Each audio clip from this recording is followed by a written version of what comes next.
All right, pre-calculus final exam review. Just some fill in the blank questions first. The number of radians in one revolution is 2 pi. The range of the sine function is -1 is less than or equal to x less than or equal to 1, between -1 and 1. The tangent function has a period of pi.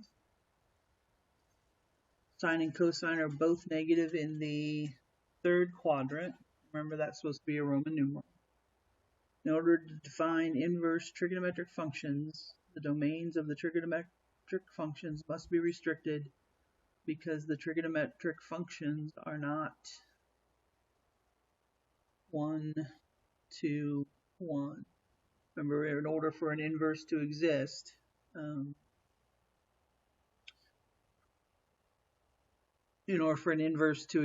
the function has to be 1 to 1. So just like in a parabola or quadratic equation, we restrict the domain so that we have a 1 to 1 function. Okay. Number 6. A sector of a circle has a radius of 8 and an angle of 4 radians. So find the area and the arc length. So the arc length S equals r theta. So for this one, the radius is 8 and theta is 4 radians. And remember, to use this formula, theta has to be in radians. So S is 32 centimeters. And then K equals 1/2 RS. If we don't know S, remember it's K equals 1/2 R squared theta. But R theta is S. So we substitute that in. And so for this, it'll be 1/2 times 8 times 32, which is 32 times 4, 128. And that would be square centimeters because that's the area of the sector. 7, theta is a third quadrant angle. So sine theta, here's theta. So sine theta is -4/5, which means this is 4, 5 by the Pythagorean theorem. This would be 3. And so therefore cosine theta would equal -3/5. Solve cosine theta equals -1 for theta in degrees. Okay, so cosine theta equals -1. That has to be a quadrantal angle. And in fact, it is this quadrantal angle at -1, 0, which is pi. And that's the only place that that the cosine is -1. So we say that theta, and they want us in degrees. So theta is 180 degrees plus 360 n. They did not restrict the domain, so there's an infinite number of answers. Pi, 3 pi. I do better with pi's with this than I do degrees. 5 pi, all the odd pi's. Or how we've expressed it here. Number 9. Express 130 degrees in terms of its reference angle. So 130 degrees would be in the second quadrant, 130 to here, so it's 50 more to get to 180. So, and in the second quadrant, the sign is positive, so the sine of 130 degrees is the same as the sine of 50 degrees. So as a reference angle, the answer would be sine 50 degrees. Number 10, find the exact value of the secant of the cosine -1 of 3/17. I feel like there should have been another set of parentheses in there. So we don't need to know what the angle is, right? We just need to know that this is our triangle. Um, and for cosine, uh, the inverse cosine is in the first and second quadrant. So because it's positive, this would be the first quadrant. And this would be 3, this would be 17.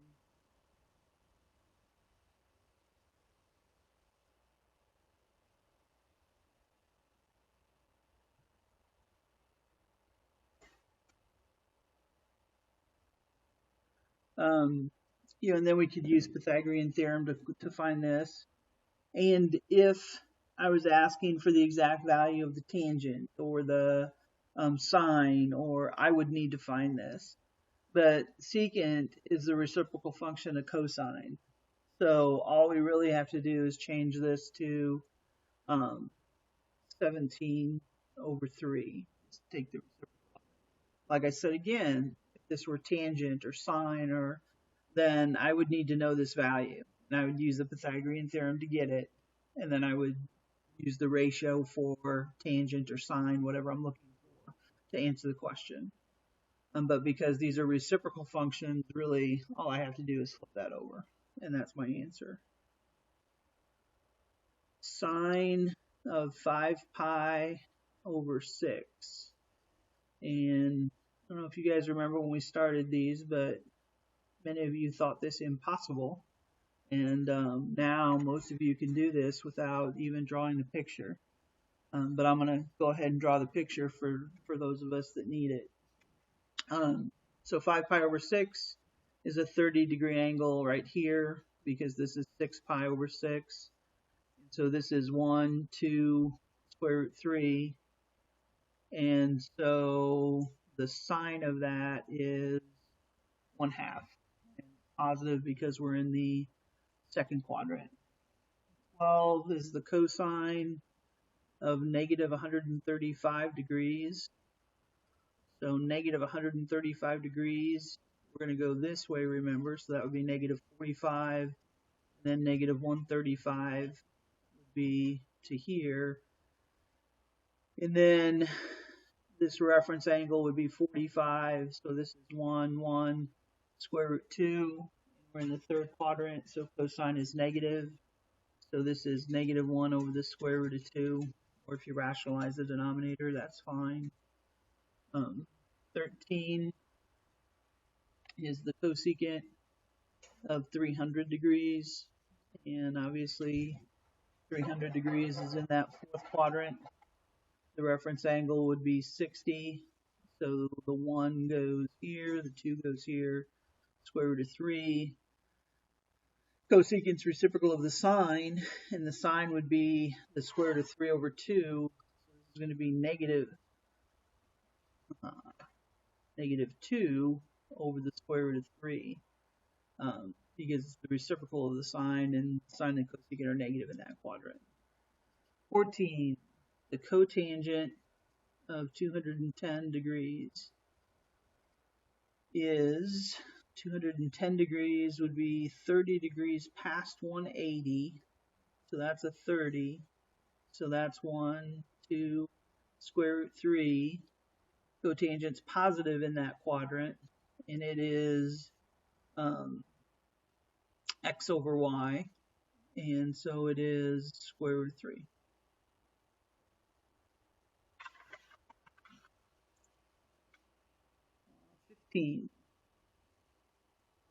The secant of 3 pi over 4.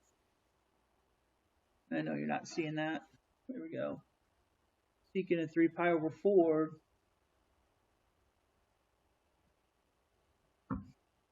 would be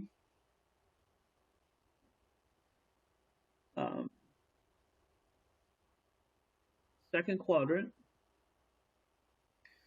and it's a 45-degree reference angle, so this is 1, 1, square root 2.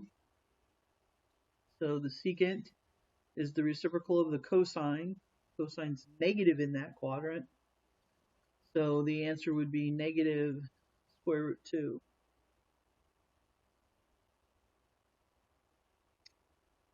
16. The tangent of 2 pi over 3. I have to be honest, I think I neglect the pi over 3s.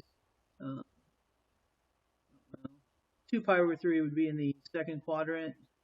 That would be a 60-degree reference angle. And so this would be the one down here, 2 square root 3. And so the tangent would be the square root of 3 over 1, and it would be negative in that quadrant, so negative square root 3.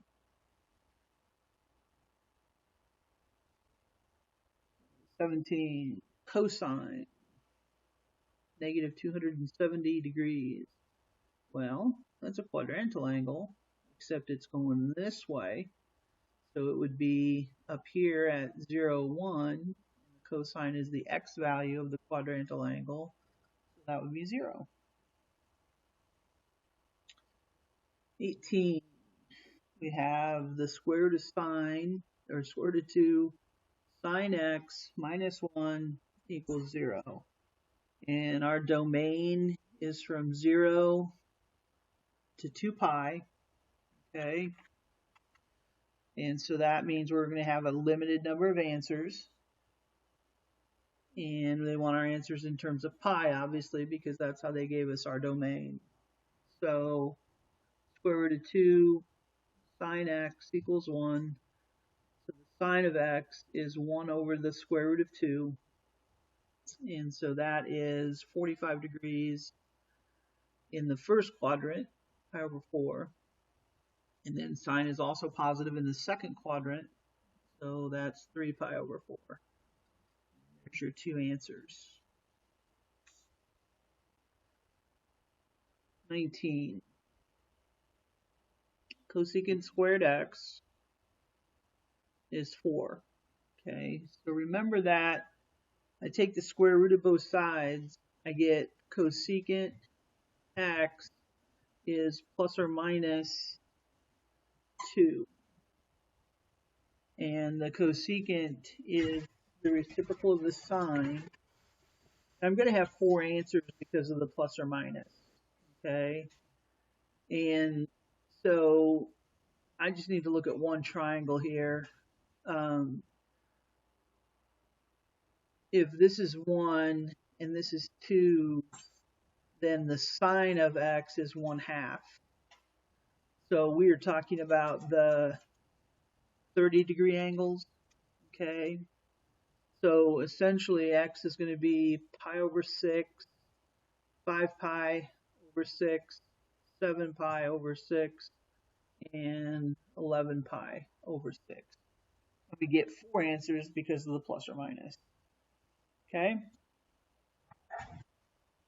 20 is 2 sine squared x equals 1 plus cosine x. And I can't do anything with this with a sine and a cosine in there, but I have that Pythagorean identity that sine squared x is 1 minus cosine squared x.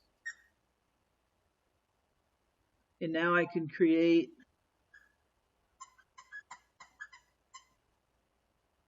this, basically this quadratic, right?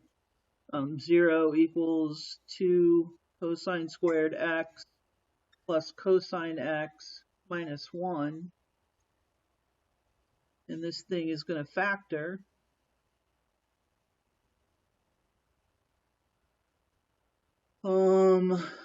This is going to be plus, and this is going to be minus, correct?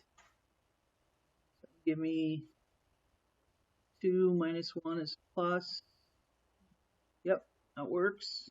Now I set each factor equal to 0. 2 cosine x minus 1 equals 0. So cosine x is going to be 1/2. And cosine x is going to be negative 1. That's an easy one. That's pi. And that's all it is. Cosecant 1/2, that's a 60-degree angle. So this would be 1, 2, the square root of 3 would be over here. And So that is pi over 3. And then the other place where cosine is positive is in the fourth quadrant, where that would be 5 pi over 3. I remember when we had this on the test for chapter 8, I believe it was, and people were getting their pi over 6s and their pi over 3s confused. I just remember pi over 3 goes with a 60-degree angle, pi over 6 goes with a 30-degree angle. It's the opposite of what would make sense logically.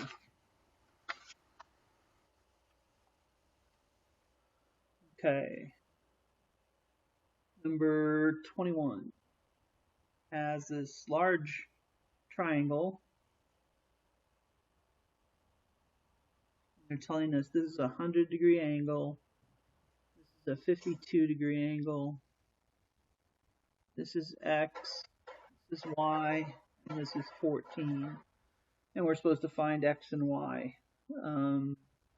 Well, X is set up. I can use a lot of cosines for X. X squared would equal, I'm sorry, I cannot. I was looking at that Y like it was a number, but it's not.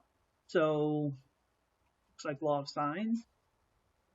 The sine of 100 over X equals the sine of 52 over 14. So X would be 14 sine 52 over sine 100. Just cross multiplying and then dividing. So 14 sine 52 divided by the sine of 100. And I get 11.2. Okay. And then 180 minus this angle over here would be 28 degrees, just using, so then I would use the sine of 28 over y equals the sine of 52 over 14. So y would equal 14 sine 28 over sine 52. And I did the one over here wrong. Trying to do everything in one step. That's not right.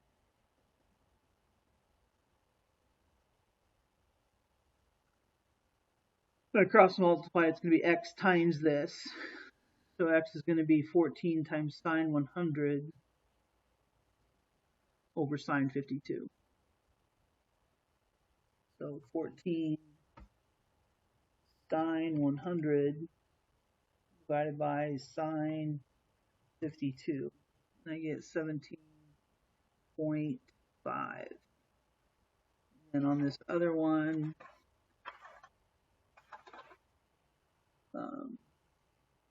14 sine 28 divided, or 28 equals, divided by sine, and I get that y is 8.3.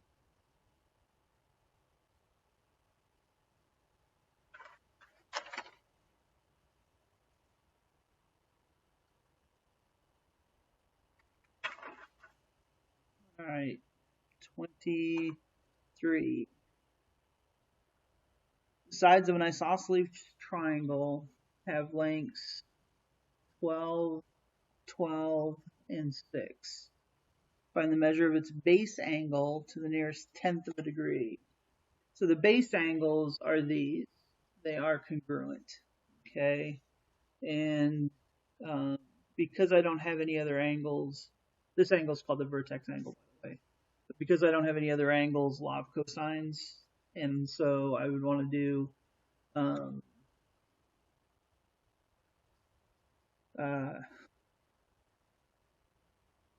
12 squared equals 12 squared plus 6 squared minus 2 times 12 times 6 cosine, call it A. Okay, so this is 144 equals 144 plus 36 is 180 minus 144 cosine A. So 144 minus 180 is negative 36 equals negative 144 cosine A. Negative 36 divided by negative 144 is 0.25. And then I do the inverse cosine. So second cosine 0.25. And I'm getting that base angle is 75.5 degrees.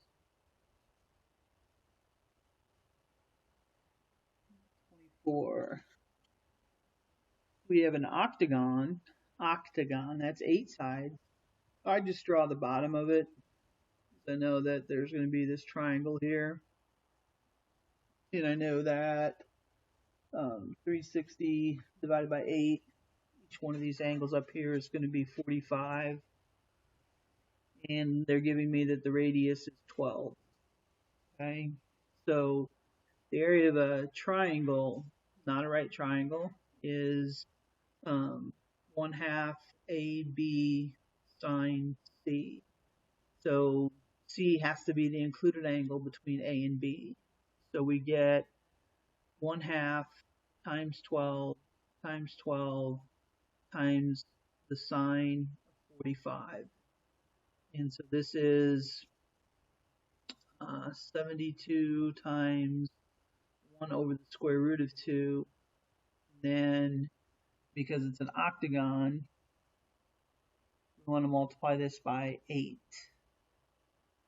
Okay, so we multiply this by 8.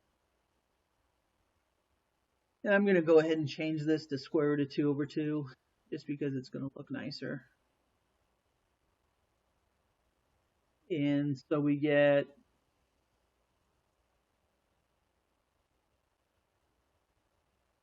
288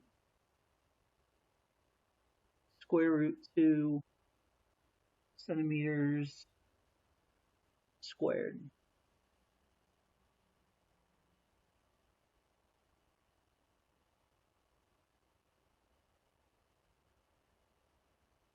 Okay. Graph y equals cosine x. Doesn't get much easier than that, does it?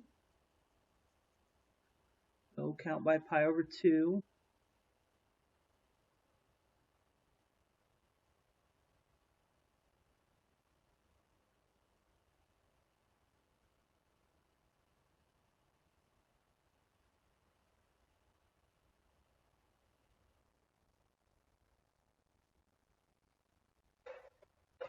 So the cosine of 0 is 1.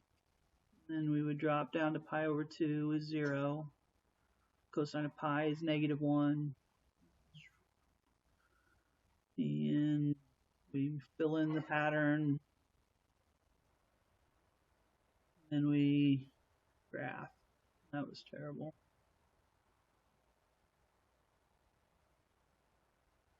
Okay. The amplitude is 1. Period is 2 pi. It doesn't ask for the domain and range. That's it. 26. And the first 4 terms the given sequence. Okay, so T sub n equals 3 times 2 to the n. So T sub 1 would be 6. T sub 2 would be 4 times 3. T sub 3 would be 8 times 3. T sub 4 would be 16 times 3. And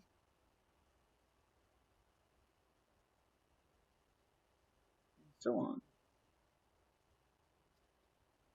Find the first 4 terms. We did. And it looks like 12 divided by 6 is 2. 24 divided by 12 is 2. 48 divided by 24 is 2. So since those are all the same, this is geometric. 27, 72, 36, 18, 9. This is geometric, and R, some of you did this incorrectly on the quiz we did over this. Some of you would have said R is 2 here, but it's not. You take the next term divided by the previous term to get the constant ratio. And so 36 divided by 72 is 1/2. 18 divided by 36 is 1/2. 9 divided by 18 is 1/2. And then for a geometric, we take T sub 1 times R to the n minus 1 power. And like I said, I'm fine leaving it like that. No need to simplify that. And that would be the explicit formula. The recursive formula would be T sub n minus 1 times 1/2 times R, and then you have to tell me what T sub 1 is. Because for a recursive formula, you have to know the first term to know the next term. And that's what this means. Take the previous term and multiply it by 1/2. Okay. And then 28, do that same thing, except this is not geometric, this is arithmetic. And the common difference, again, don't do 19 minus 16, you go the other way. Take the next term and divide by the previous term. 16 minus 19 is -3. And so on. 13 minus 16 is -3. 10 minus 13 is -3. So for a explicit formula, T sub n equals the first term, which is 19, plus n minus 1 times d, which is -3. And I do want that simplified. 19 minus 3n plus 3. So T sub n is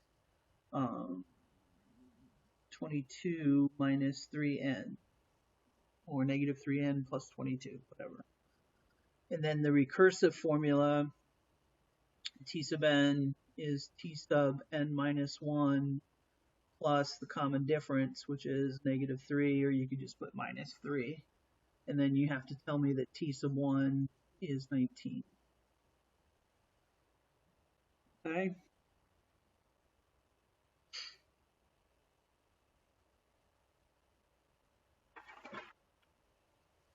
And number 29. T sub 8 is 25.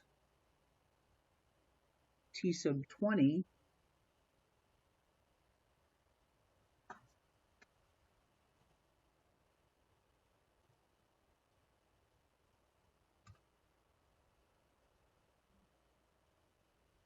T sub 20 is 61.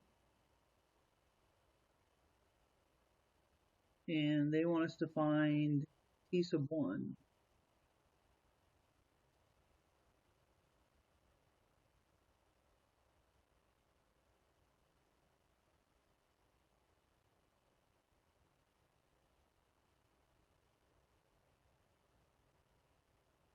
Well, I think what I forgot to say was that this one is arithmetic.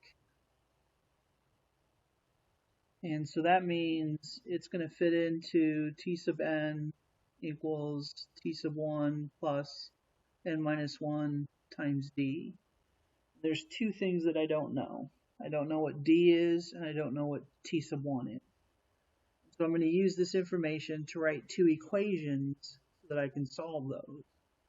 So the eighth term is 25. So that means t sub 8 is 25.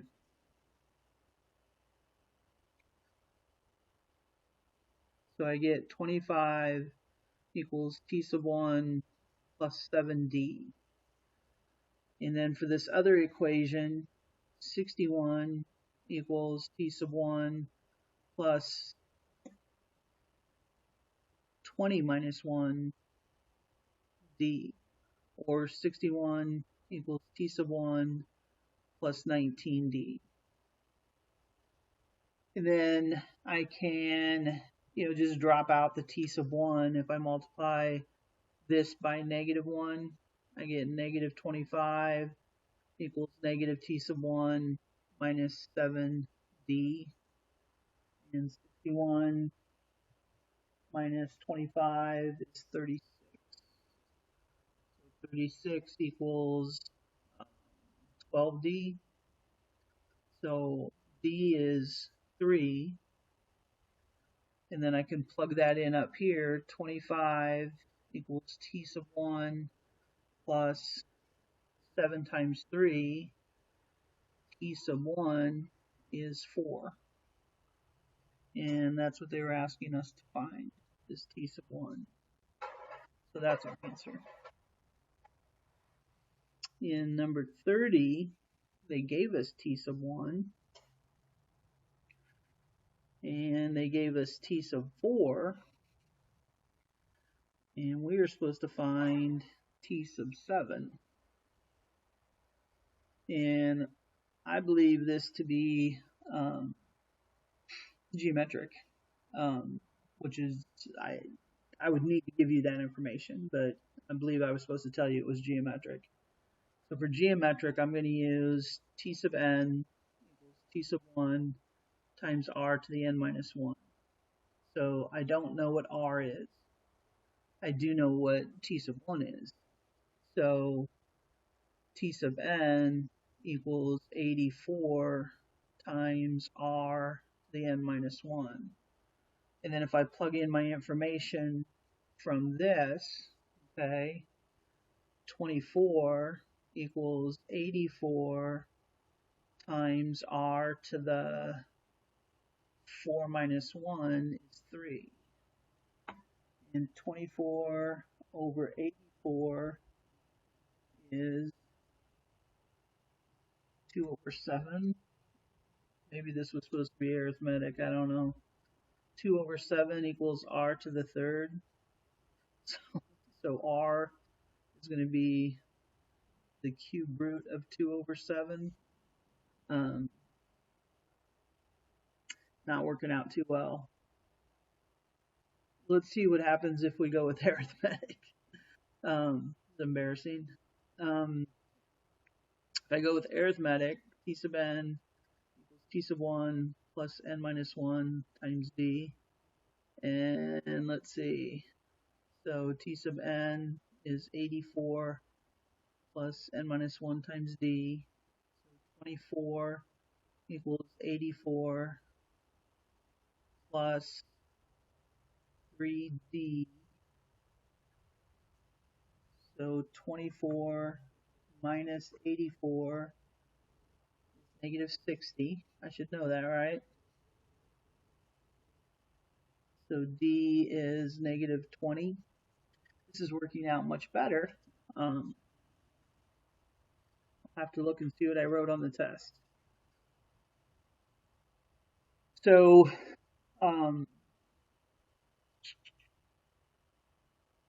we're supposed to find t sub 7. So t sub n equals 84 plus n minus 1 times negative 20. So t sub 7 would be 7 minus 1 is 6 times negative 20. And that's going to be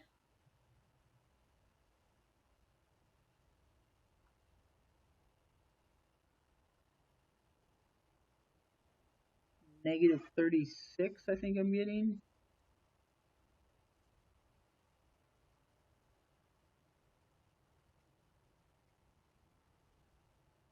Yep, negative 36.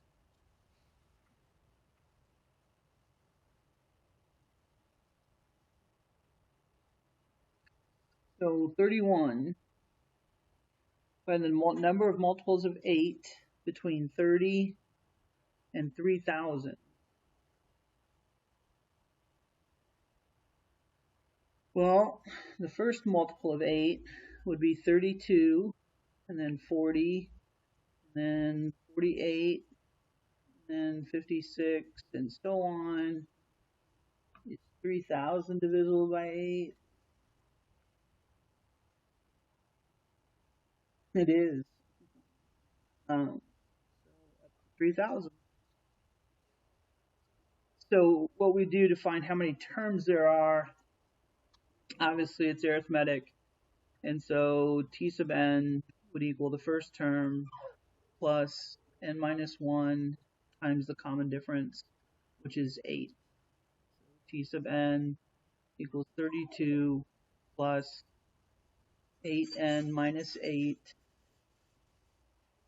or what is that, 24 plus 8n. And then we just plug in 3,000 for t sub n and solve for n. And we get minus 24, 372. So how many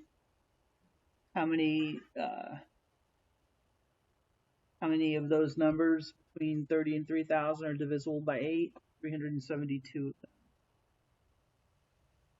The last problem, I'm going to try to squeeze it in over here. Find the sum of all positive 3-digit numbers divisible by 6. So the sum of all positive 3-digit numbers divisible by 6. So the first 3-digit number divided by 6 is 102, 108 plus 114 plus last 3-digit number divisible by 6. I think it's 300. Yeah. So you're gonna have to give me a minute here to look up this formula.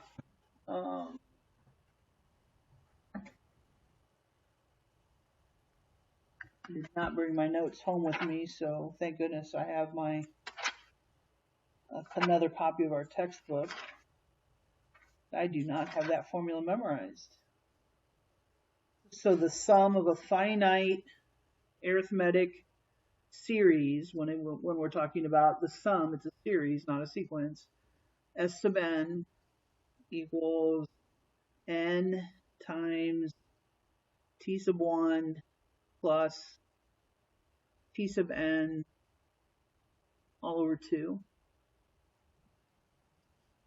And so I have to know how many terms there are, which means I have to do what I did in the previous question. So basically 300 equals 102 plus n minus 1 times the common difference, which is 6. And we get 300 minus 102 is divided by 6 plus 1. It's 34.